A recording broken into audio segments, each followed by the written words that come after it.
तभी अचानक चीते बच्चे का पीछा करने लगते हैं।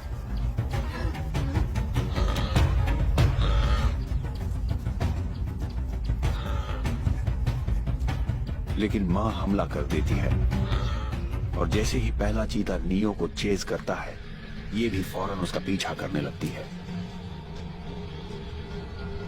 दूसरी बार ऐसा लगता है जैसे अब इस बच्चे का खेल खत्म हो जाएगा, लेकिन 150 किलोग्राम वजनी मां का गुस्सा पासा पलट देता है। मां आज अपने बच्चे को मरने नहीं देने वाली।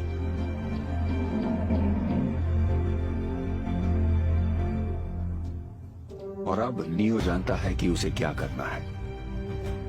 उसे भागकर फिर से झुंड में शामिल होना है।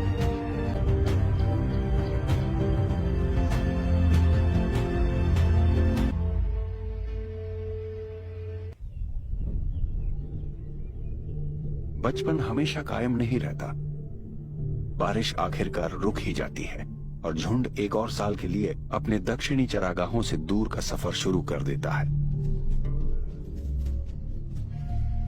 यहां ऐसा कुछ भी नहीं बचा है जो इन्हें जिंदा रख पाएगा। सूखी घास के कारण ये मैदान धूल भरे कटोरे जैसे लगने लगते हैं और मार्श पैंस ऐसे सोडा लेक्स में बदल जाते हैं जहां खाने के लिए कुछ नहीं है। उत्तर में और आगे अब बारिश लंबी घास पर गिरने लगी है और इन्हें भी वहीं जाना होगा। मादाओं को इस बदलाव का अंदाजा था और कई महीने मैदानों में बिताने के बाद वो और उनके बच्चे इस सफर के लिए तैयार हो चुके हैं। नियो अब 3 महीने का हो चुका है। इसमें ताकत आ गई है। अब इसका चेहरा किसी बच्चे जैसा सांवला नहीं है, बल्कि अब इसकी खाल वयस्कों जैसी गहरे रंग की हो गई है और छोटे सींग भी उगाए हैं।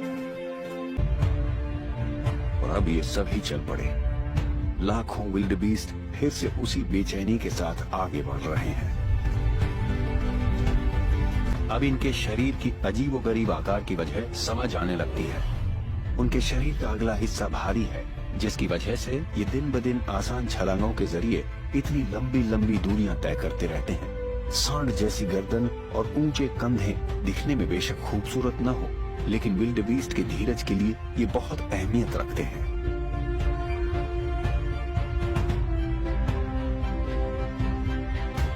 लगातार दौड़ते रहने वालों को भी कभी कभी आराम की जरूरत होती है और 2 दिन तक दौड़ने के बाद इनके लिए इस नदी पर रुकना जरूरी होता है।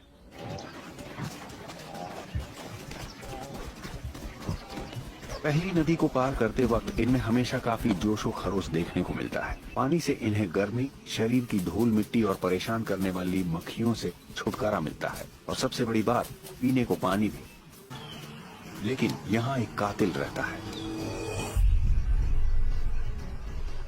ये विल्डबीस्ट के सभी दुश्मनों में से सबसे ज्यादा डरावना है, क्योंकि इसके पास छिपने की काबिलियत है। प्यास आखिरकार डर पर हावी हो जाती है। ये एकदम चौकन्ने बने रहते हैं। किसी मगरमच्छ को पानी से बाहर उछाल मारने में 1 सेकंड का सिर्फ 1/4 हिस्सा ही लगता है।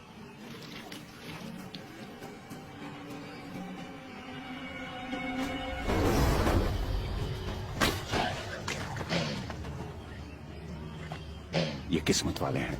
ये सिर्फ किनारे का हाल देखने आया था। सिर्फ पानी पीने के लिए मौत को गले लगाना एक महंगा सौदा है।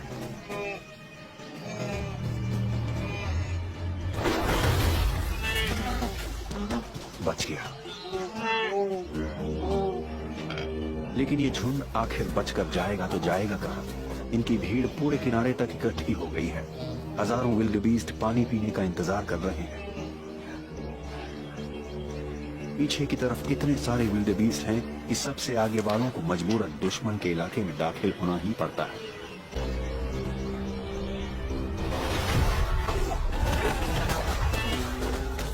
तीसरी कोशिश घातक साबित होती है। विल्डबीस्ट झुंड का एक सदस्य गंवा देते हैं।